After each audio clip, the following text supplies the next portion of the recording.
سورت یاسین کو قرآن کا دل کیوں کہا گیا ہے اور اپنے پڑھنے والوں میں سے کس کے لیے فائدہ مند ہوگی اور محشر کے دن اور قبر میں کن کے لیے سفارش کرے گی؟ آج اس کی وضاحت خود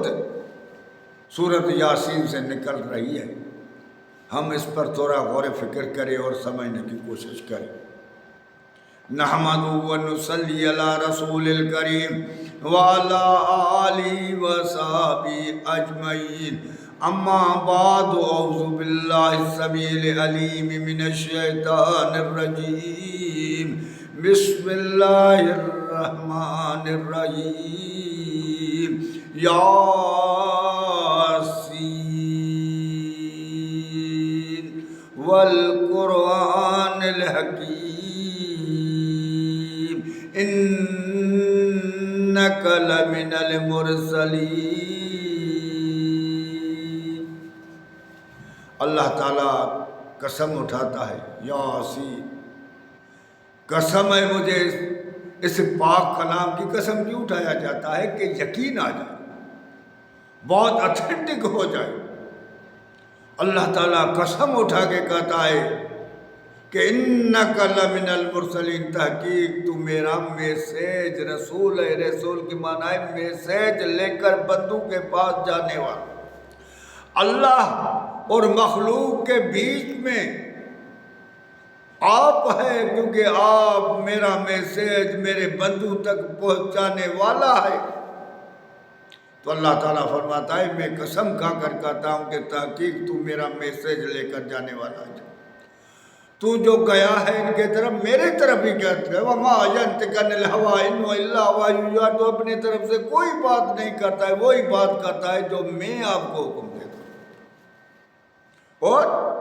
عَلَىٰ صِرَاطٍ مستقیم، اور سیدھے راستے پر ہے، صراط مستقیم پر ہے، حق والے راستے پر ہے۔ پہلے تو اللہ تعالیٰ رسول سمجھاتا ہے کہ یہ میرے طرف سے پیغام لے کر آپ کے پاس آ گئے، اور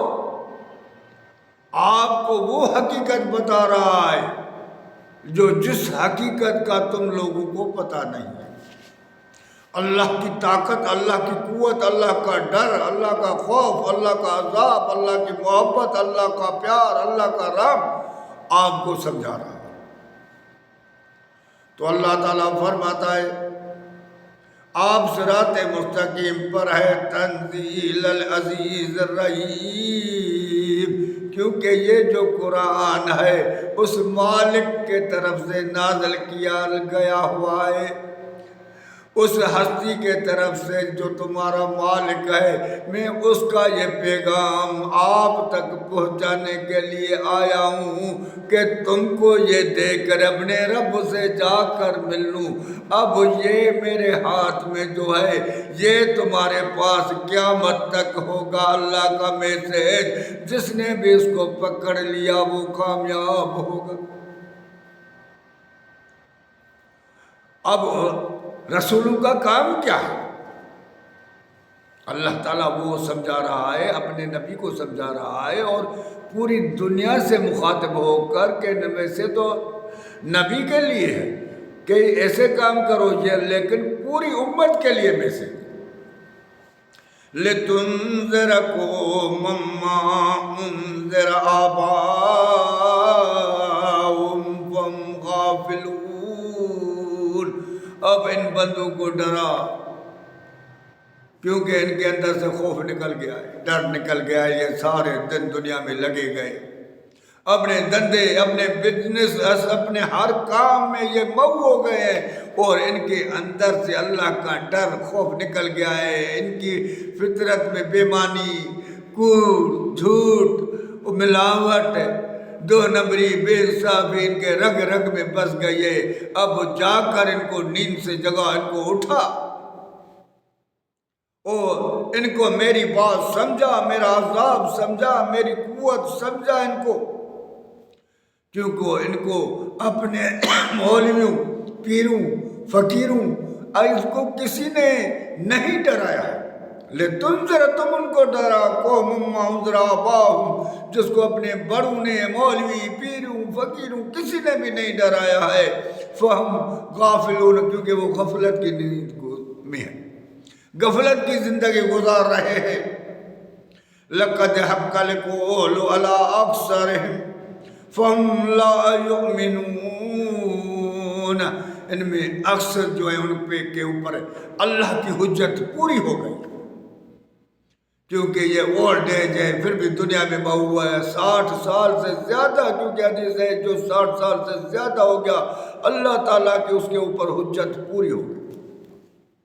اب وہ پیچھے بڑھے گا 40 سال کے بعد وہ اللہ کی طرف آتا ہے لیکن ہم 40 تو کیا 100 سال تک بھی دنیا میں لگے رہتے ہیں دنیا کی کمائی دنیا کا مزہ دنیا کی چاہت ہم اللہ کی طرف پلٹنے کی تو ہے ہی نہیں ہمارے اندر میں یہ چاہت نہیں ہے کہ ہم جہنم سے کیسے بچے عذاب سے کیسے بچے اللہ کا قرب کیسے حاصل کرے اور اللہ کے رسول کی بات کس طرح مان کر اپنے رب کو راضی کرے بس اب مست مگن لگے پڑے ہیں اللہ تعالیٰ فرماتا ہے کیونکہ ان کے اوپر میری بات ہو چکی ہے یہ ایمان نہیں آئیں گے نہیں مانیں گے کیونکہ دنیا سے نکلنا چاہتے ہی نہیں ہیں تو اللہ تعالیٰ کہتا ہے کیسے ایمان لے کر آئیں گے یہ ایمان لے کر نہیں آئیں اِنَّا جَعَلْنَا فِي أَعْنَاقِهِمْ أَغْلَالًا فَهِيَ إِلَى الْأَذْقَانِ فَهُمْ مُقْمَحُونَ ہم نے بھی ان کے ہاتھوں کو ان کے گردن سے باندھ دیا ہے ان کو ایسے توق ڈال دیا ہے اور ان کے سر کو اوپر کر دیا ہے یہ پیچھے دیکھتے ہی نہیں ان کو کوئی چیز سمجھ میں نہیں آتی ہے وَجَعَلْنَا بَيْنَ أَيْدِيهِمْ سَدًّا وَمِنْ خَلْفِهِمْ سَدًّا فَأَغْشَيْنَاهُمْ فَهُمْ لَا يُبْصِرُونَ ہم نے ان کے آگے بھی دیوار کھڑی کر دی اس کے پیچھے بھی کھڑی کر دی جب آگے پیچھے دیوار ہوگی تو کیسے دیکھے گا اللہ تعالیٰ فرماتا ہے ان کو کچھ نظر نہیں آتا وہ اللہ کی بات دیکھ ہی نہیں رہے کیونکہ یہ دنیا میں مست ہے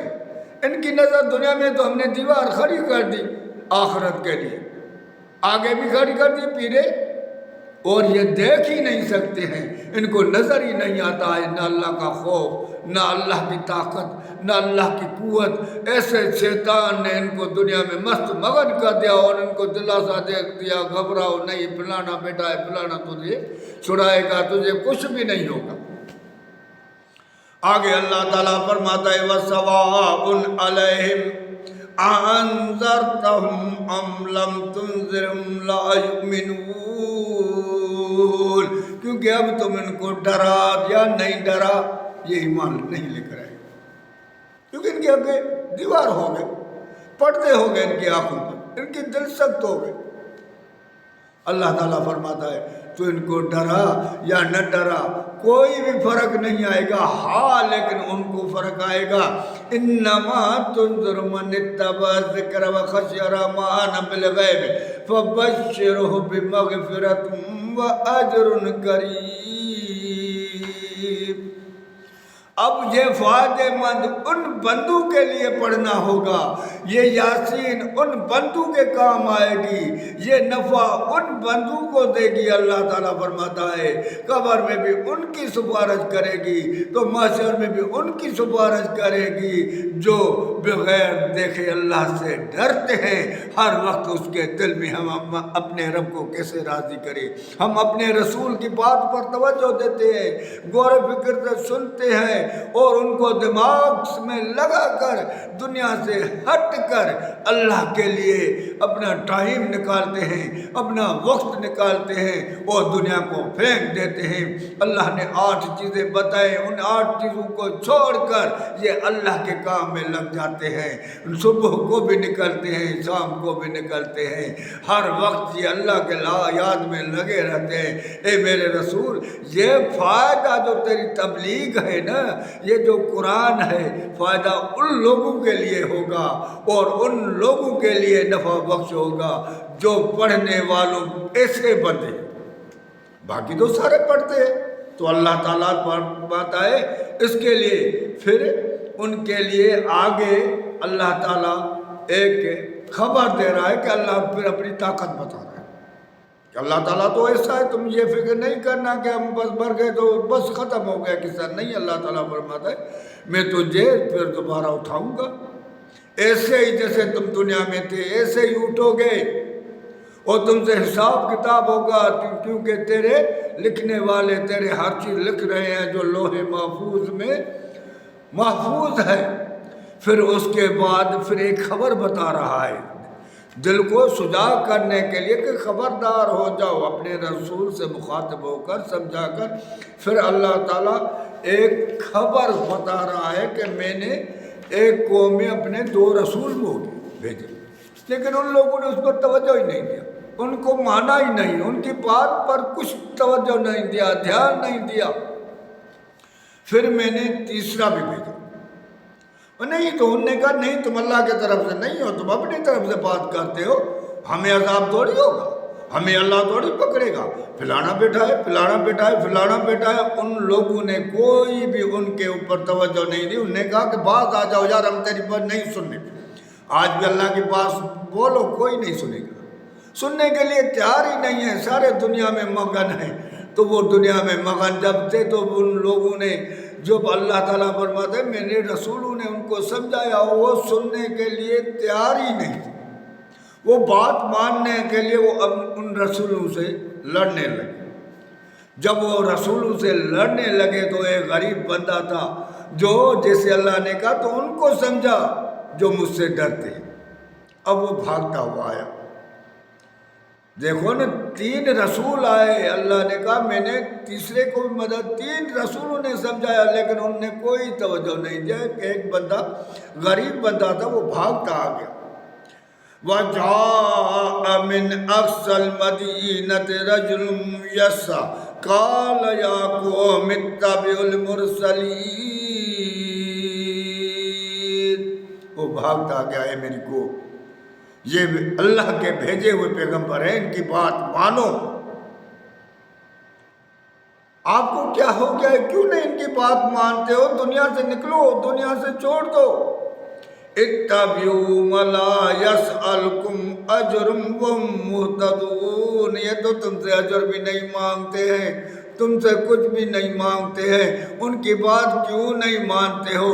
اللہ کا پیغام کیوں نہیں سنتے ہو؟ اللہ کے طرف پلٹ کیوں نہیں جاتے ہو؟ اس دنیا میں کیا رکھا ہے، اس دنیا کو چھوڑتے کیوں نہیں ہو؟ اب ان پر ناراض ہو گئے،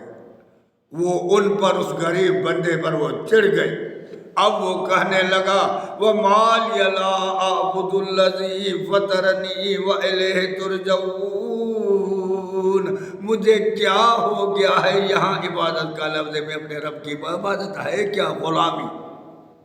میں اپنے رب کا غلام کیوں نہیں ہوں؟ میں دوسروں کا غلام کیوں بنوں؟ میں تو اپنے رب کی عبادت کروں گا، اپنے رب کے غلام بن جاؤں گا، کیونکہ اللہ کے سوا کوئی طاقت والا نہیں ہے، کوئی دوسرا ہے ہی نہیں۔ وَمَا لِيَ لَا أَعْبُدُ الَّذِي فَطَرَنِي وَإِلَيْهِ تُرْجَعُونَ أَأَتَّخِذُ مِن دُونِهِ آلِهَةً إِن يُرِدْنِ الرَّحْمَٰنُ بِضُرٍّ لَّا تُغْنِ عَنِّي شَفَاعَتُهُمْ شَيْئًا وَلَا يُنقِذُونِ، میں اسے کیوں نہیں کروں بھلا؟ مجھے بتاؤ تو صحیح، تم تو سارے جھوٹ پر جمے ہوئے ہو نا، میں دوسروں کو کیوں اللہ بناؤں، دوسروں کو کیوں طاقت والا مانوں؟ کیونکہ جب اللہ تعالیٰ مجھے نقصان دینا چاہیے تو کوئی مجھے بچا نہیں سکتا ہے،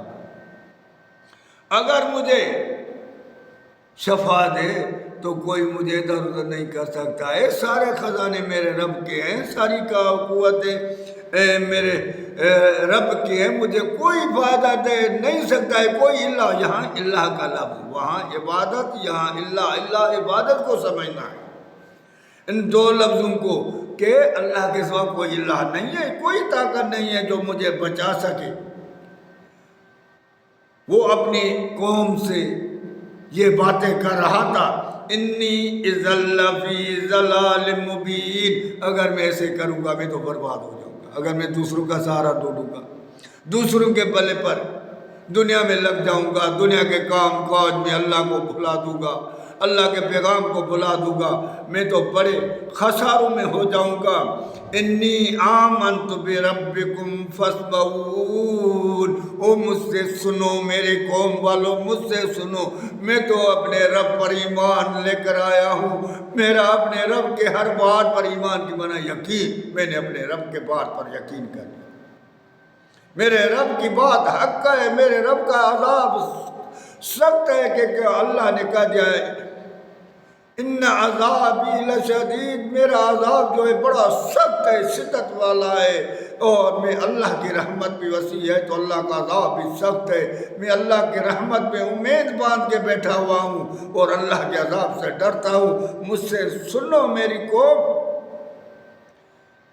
اب اس کا یہی کہنا تھا کہ میرے کو کوئی الہ نہیں ہے، کوئی طاقت نہیں ہے، کوئی قوت نہیں ہے، بس اس کا یہی کہنا، انہوں نے اس کو شہید کر دیا۔ جب شہید کر لیا اللہ تعالیٰ فرماتا ہے کہ لدخل الجنت قال یا لیت قومی یعلمون بما غفر لی ربی وجعلنی من المکرمین۔ پھر وہ کہنے لگے کاش آج میری قوم دیکھتی کہ ان لوگوں نے تو جہالت میں آ کر مجھے بھی شہید کر دیا، میری بات نہیں سنی، نبیوں کی بات نہیں سنی، کسی کو نہیں کہا، نہیں تو مجھے کوئی اہمیت نہیں تھی، لیکن کاش آج دیکھ لیتے تو میرے رب نے مجھے کیا انعام دیا، کیا میرا شان کر دیا ہے، کیا رتبہ کر دیا ہے، کاش ان کو نظر آ جائے۔ تو میرے بھائی اس پر غور فکر وغیرہ، فائدہ کن کو ہوگا اور کن کے لیے نقصان ہوگا؟ تو یہ قرآن کی دل اس لیے کہی ہے اور ہر اس اپنے پڑھنے والے کو فائدہ دے گی جو اللہ سے بغیر دیکھے ڈر رہا ہے اور اللہ کے راہ میں چل رہا ہے، کیونکہ اللہ نے کھول کے کہہ دیا وَمَنْ جَاهَدُوا فِينَا لَنَهْدِيَنَّهُمْ سُبُلَنَا، جو میرے طرف آنے کے لیے کوشش کرتا ہے، نکلتا ہے، گھر سے نکلتا ہے، ہر چیز کو چھوڑتا ہے، دنیا کو ٹھکرا دیتا ہے، دنیا کی چیز کو ٹکرا کر میرے طرف آنا چاہتا ہے، میں ان کو ہدایت دوں گا، نہیں تو جو دنیا میں لگے ہوئے تو ان کے لیے کچھ بھی کیونکہ میں نے اس کے لیے دیوار کھڑے کر دی، آگے بھی پیچھے بھی، یہ سننے والے ہیں ہی نہیں، کیونکہ یہ دیکھ ہی نہیں سکیں گے تو سنیں گے کہاں؟ میں نے ان کے دل پر ٹھپے مار دیے ہیں، ان کے دل کو بند کر دیا، ان کی آنکھوں کو بند کر دیا، ان کے کانوں کو بند کر دیا، کیونکہ یہ آنا ہی نہیں چاہتے ہیں نا، جو آنا ہی نہیں چاہتے ہیں۔ اللہ کے رسول نے فرمایا جو بندہ جس وادی میں جانا چاہتا ہے اللہ تعالیٰ اس کو اس وادی میں ہلاک کرے گا۔ تو ہم آنکھیں کھولیں میرے بھائی کہ یاسین کو اس لیے قرآن کی دل کہا گیا ہے اور ان بندوں کے لیے سفارش مند ہوگی جس میں یہ کام ہوگا، اللہ سے ڈر ہوگا، خوف ہوگا، دنیا سے ہٹ کر اپنے اللہ کے طرف بڑھیں گے، اللہ کے پیغام کے لیے بڑھیں گے، وہ اللہ کو سمجھنے کی کوشش کریں گے، اور یہ ان کے لیے آخرت میں بھی فائدہ مند ہوگا، قبر میں بھی فائدہ مند ہوگا، تو دنیا میں بھی فائدہ مند ہوگا، کیونکہ قرآن ان لوگوں کے لیے شفاعت ہے۔ وَنُنَزِّلُ مِنَ الْقُرْآنِ مَا هُوَ شِفَاءٌ وَرَحْمَةٌ لِّلْمُؤْمِنِينَ وَلَا يَزِيدُ الظَّالِمِينَ إِلَّا خَسَارًا۔ یہ قرآن ان کے لیے ہے جن کے اللہ پر یقین ہے، ان کے لیے شفا بھی ہے، ان کے دل کے لیے شفا ہے، روح کے لیے شفا ہے، ان کے بیماری کے لیے شفا ہے، ان کے ہر چیز کے لیے شفا ہے، لیکن ظالموں کے لیے کوئی فائدہ نہیں ہے، جو دنیا میں مگن ہے، دنیا میں مست ہے، دنیا میں کام کار میں لگے ہوئے، اللہ کو بلا دیا۔ اللہ تعالیٰ فرماتا ہے محشر کے دن میں بھی ان کو ایسے ہی بلا دوں گا جیسے ان لوگوں نے مجھے بلا کے بیٹا ہے، توجہ ہی نہیں ہے، خوف ہی نہیں ہے، علم کے پیچھے نہیں ہے، سمجھ کے پیچھے نہیں ہے، سمجھنا ہی نہیں چاہتے ہیں، تو یہ دنیا ایسی محبوب ہو گئی ہے کہ ہم اللہ کی طرف آنا ہی نہیں چاہتے، تو یہ یاسین کیسے ہمیں فائدہ دے گی؟ تو ان بندوں کو فائدہ دے گی، ان پڑھنے والوں کو فائدہ دے گی جو ان کی بات کو مانتے ہیں، یاسین کی بات کو مانتے ہیں، ان کو حکم کو مانتے ہیں، کیونکہ یہ اللہ کا حکم ہے، یہ اللہ کا محبوب محمد مصطفیٰ صلی اللہ علیہ وسلم ہمیں دے کر گیا ہے کہ اس کو پکڑ لو، اس کا ایک حصہ آپ کے ہاتھ میں ہے، ایک حصہ اس مال کے خالق اکبر کے ہاتھ میں ہے، اس پر یقین کر کر اس پر عمل کرو، اللہ تعالیٰ تجھے دنیا میں بھی کامیاب کرے گا تو آخرت میں نہ تجھے دنیا میں رسوا ہونے دے گا نہ آخرت میں۔ ہمارے اوپر فرض ہے کہ ہم ان کو یقین کے ساتھ اور اس نیت سے ڈر کر اللہ سے اس کو پڑھیں اور اس کو سمجھنے کی کوشش کریں ہم۔